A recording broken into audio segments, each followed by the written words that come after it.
പണം ഉണ്ടാക്കാനുള്ള അടിസ്ഥാന നിയമം. സെയിൽസിന്റെയും മാർക്കറ്റിംഗിന്റെയും ഒന്നാമത്തെ നിയമം തന്നെ അതാണ്. The first law of sales. ആരാണോ പണം കൊടുക്കുന്നത് അവരാണ് നമ്മളെ client.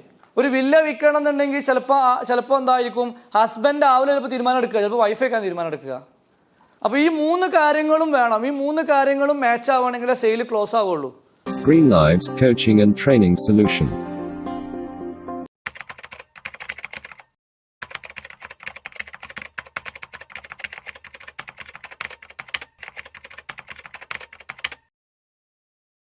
Rules of making money. പണം ഉണ്ടാക്കാനുള്ള അടിസ്ഥാന നിയമം. ബിസിനസ്സിൽ കേട്ടോ, ബിസിനസ്സിൽ maybe you can do real estate, maybe stock മാർക്കറ്റിൽ കളിക്കാം, ഷെയർ മാർക്കറ്റിൽ കളിക്കാം, ഗോൾഡിൻ്റെ ബിസിനസ് ചെയ്യാം. There are lots of ways you can make money, but rules of making money in business, that is the topic. ബിസിനസ്സിൽ പണം ഉണ്ടാക്കണമെന്നുണ്ടെങ്കിൽ you will make a lot of money. നിങ്ങൾക്ക് ഒത്തിരി പൈസ ഉണ്ടാക്കാൻ പറ്റും. എങ്ങനെയാണെങ്കിൽ the first one, target the right customer. Target the right customer. സെയിൽസിന്റെയും മാർക്കറ്റിംഗിന്റെയും ഒന്നാമത്തെ നിയമം തന്നെ അതാണ്. The first law of sales. The principle of marketing. ഒന്നാമത്തെ പ്രിൻസിപ്പിൾ എന്ന് പറഞ്ഞാൽ if you market to everybody you will reach nobody.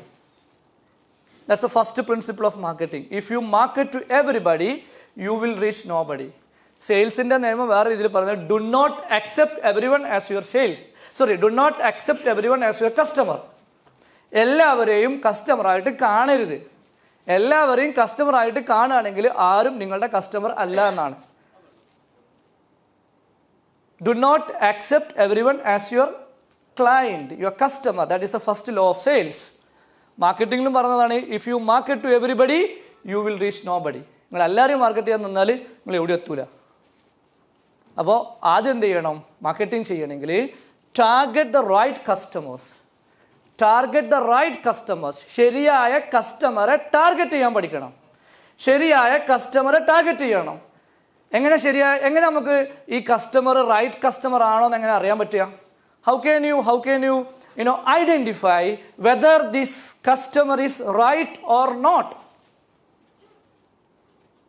എങ്ങനെ അത് ശരിയായ കസ്റ്റമർ ആവുക? എപ്പോഴത് ശരിയാവുക? എങ്ങനെ കസ്റ്റമറെ സ്കാൻ ചെയ്യുക? ഒന്നയാൾക്ക് ഇൻട്രസ്റ്റ് ഉണ്ടാവണം. ഇൻട്രസ്റ്റ് ഉണ്ടാവണം എന്ന് പറഞ്ഞാൽ അയാൾക്ക് താല്പര്യം ഉണ്ടാവണം, അല്ലേ?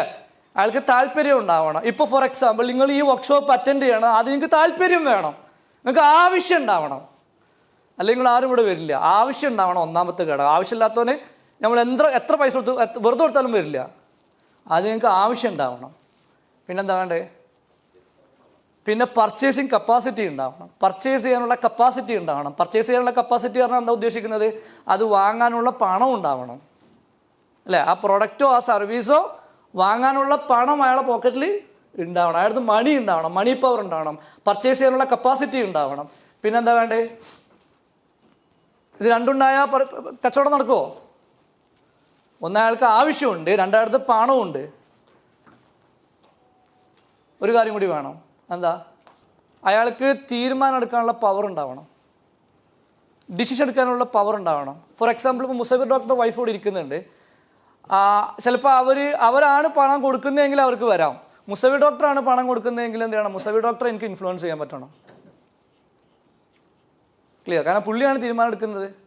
ഫോർ എക്സാമ്പിൾ നിങ്ങൾ കുട്ടിക്ക് ഒരു ബൈസിക്കിൾ വാങ്ങി കൊടുക്കുന്നത് ചിലപ്പോൾ എന്തായിരിക്കും? നിങ്ങളേക്കാരം പണം കൊടുക്കുന്നത്.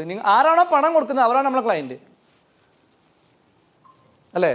ആരാണോ പണം തരുന്നത്, പണം ആരാണോ തരുന്നത്, ആ തരുന്ന ആളാണ് നമ്മളെ കസ്റ്റമർ. ചിലപ്പോൾ ഇൻഫ്ലുവൻസ് ചെയ്ത കുട്ടിയായിരിക്കും, പക്ഷെ പണം തരുന്നത് പാരൻ്റ് ആണെങ്കിൽ പാരൻ്റാണ് കസ്റ്റമർ, പാരൻ്റാണ് ക്ലയൻറ്റ്. അപ്പോൾ ആരാണ് ഇപ്പോൾ ഒരു വില്ല വിൽക്കണം, ഒരു വില്ല വിൽക്കണം എന്നുണ്ടെങ്കിൽ ചിലപ്പോൾ എന്തായിരിക്കും, ഹസ്ബൻഡ് ആവില്ല ചിലപ്പോൾ തീരുമാനം എടുക്കുക, ചിലപ്പോൾ വൈഫേക്കാണ് തീരുമാനം എടുക്കുക. പല കാര്യങ്ങളിലും നിങ്ങളെ വീട്ടിൽ ചിലപ്പോൾ LKG-കാരൻ തീരുമാനം എടുക്കും. അപ്പോൾ അവിടെ LKG-കാരൻ്റെ പവറുണ്ട്. ഓൻ പറഞ്ഞാൽ ഇപ്പോൾ അച്ഛൻ വേണ്ട പറഞ്ഞു പോകും. അപ്പോൾ ഈ മൂന്ന് കാര്യങ്ങളും വേണം. ഈ മൂന്ന് കാര്യങ്ങളും മാച്ച് ആവുകയാണെങ്കിൽ സെയിൽ ക്ലോസ് ആവുള്ളൂ. ഏതൊക്കെയാണ് മൂന്ന് കാര്യങ്ങൾ? മാൻ എന്ന് പറയും. Target the right customers means MAN. What is MAN? Money, authority, need. ഇതിൽ ഏതെങ്കിലും ഒന്ന് മിസ്സായി കഴിഞ്ഞാൽ സെയിൽ ക്ലോസ് ആവില്ല. ക്ലോസ് ആവോ? ഒരാൾക്ക് ആവശ്യമില്ല, അയാൾക്ക് പണമുണ്ട്, അതോറിറ്റി ഉണ്ട്, പക്ഷെ ക്ലോസ് ആവോ? ഇല്ല. ഇനി അയാൾക്ക് ആവശ്യമുണ്ട്, പക്ഷെ അയാൾക്ക് എന്തില്ല, പണമില്ല, നടക്കുമോ? ഇല്ല. ഞങ്ങൾക്ക് ആവശ്യമുണ്ട്, പണമുണ്ട്, പക്ഷെ തീരുമാനം എടുക്കുന്നത് മേ ബി വൈഫാണ്, അല്ലെങ്കിൽ ഹസ്ബൻഡാണ്, അല്ലെങ്കിൽ ഫാദറാണ്, മദറാണ്, വേറെ ആളാണ് തീരുമാനം എടുക്കുന്നത്. ഇപ്പോൾ പലപ്പോഴും കോർപ്പറേറ്റ് ട്രെയിനിങ്ങിനൊക്കെ എന്നെ വിളിക്കുന്ന സമയത്ത് പലപ്പോഴും ഡയറക്ടർ ബോർഡിൽ 5 പേരുണ്ടാവും. ഒരു ക്ലയൻറ്റ് കുറേ കാലമായിട്ട് വിളിച്ചുകൊണ്ടിരിക്കുകയാണ്, പക്ഷേ 3 ഡയറക്ടർ ബോർഡ് മീറ്റിംഗ്, 3 ആൾക്കാർ മീറ്റിങ്ങിൽ വന്നു, ഒരാൾ വന്നില്ല, പക്ഷെ അയാളാണ് MD. അയാൾ വന്നിട്ടില്ലെങ്കിൽ ക്ലോസ് ചെയ്യാൻ പറ്റില്ല. പല മീറ്റിങ്ങുകളിലും ഞാൻ പോകുന്ന സമയത്ത് വാപ്പയും മകനും ഒക്കെ ഉണ്ടാവും ഡയറക്ടർ ബോർഡിൽ. വാപ്പയെക്കാരൻ ചിലപ്പോൾ ഫൈനൽ ഡിസിഷൻ എടുക്കുന്നത്. വാപ്പാനെ കൺവിൻസ് ചെയ്യാൻ കഴിഞ്ഞിട്ടില്ലെങ്കിൽ പരിപാടി ക്ലോസ് ആവില്ല. ചിലപ്പോൾ മോനേക്കാരൻ തീരുമാനം എടുക്കുക, ചിലപ്പോൾ ജ്യേഷ്ഠനേക്കാരൻ തീരുമാനം എടുക്കുക. അപ്പോൾ ഞാനിപ്പോൾ കോർപ്പറേറ്റ് ട്രെയിനിങ്ങിൻ്റെ വലിയൊരു ഡീലിങ്ങിനൊക്കെ പോവുകയാണെങ്കിൽ, 1 ഇയർ പാക്കേജിനൊക്കെ 1 ഇയർ ഡീലിങ്ങിനൊക്കെ പോവുകയാണെങ്കിൽ എല്ലാവരും ഡിസിഷൻ മേക്കിംഗ് പവറുള്ള ആൾക്കാരുണ്ടെങ്കിൽ മാത്രമേ പോവുള്ളൂ. ചില സ്കൂളുകളിലൊക്കെ പോകും, ഞാൻ എഡ്യൂക്കേഷൻ ഇൻഡസ്ട്രിയിൽ നിന്ന് വർക്ക് ചെയ്യുന്നതിന് മുമ്പ്, ഇപ്പോൾ സ്കൂളുകളിലൊക്കെ പോകുന്ന സമയത്ത് ചില പ്രിൻസിപ്പൾ ഒരു ഡെമ്മി പോസ്റ്റേക്കാരം, അവിടെ തീരുമാനം എടുക്കുന്ന മാനേജറേക്കാരം, ചിലപ്പോൾ ഈ മാനേജർ ചിലപ്പോൾ ഉസ്താദേക്കാരം. ചില മദ്രസകൾ, ചില സ്കൂളുകളിലൊക്കെ പോകുമ്പോൾ, ചില റിലീജിയസ് ആയിട്ടുള്ള സ്കൂളുകളിലൊക്കെ പോകുമ്പോൾ ആ ഉസ്താദിന് ചിലപ്പോൾ എഡ്യൂക്കേഷൻ ഉണ്ടാവില്ല, പക്ഷെ അയാളേക്കാരും ഫൈനൽ തീരുമാനം. പ്രിൻസിപ്പൾ ചിലപ്പോൾ PhD ഉണ്ടാവും, പക്ഷെ ഒരു പവറും ഉണ്ടാവില്ല. ബിസിനസ് നടക്കണമെങ്കിൽ ഇയാൾ തീരുമാനിക്കേണ്ടി വരും. അപ്പോൾ ആർക്കാണോ ഡിസിഷൻ മേക്കിംഗ് പവർ ഉള്ളത് അയാളെ പോയിട്ട് ക്ലോസ് ചെയ്തിട്ടേ കാര്യമുള്ളൂ.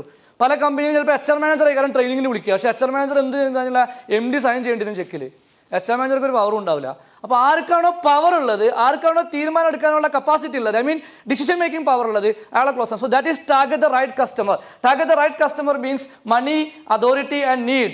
Greenlives Coaching and Training Solution.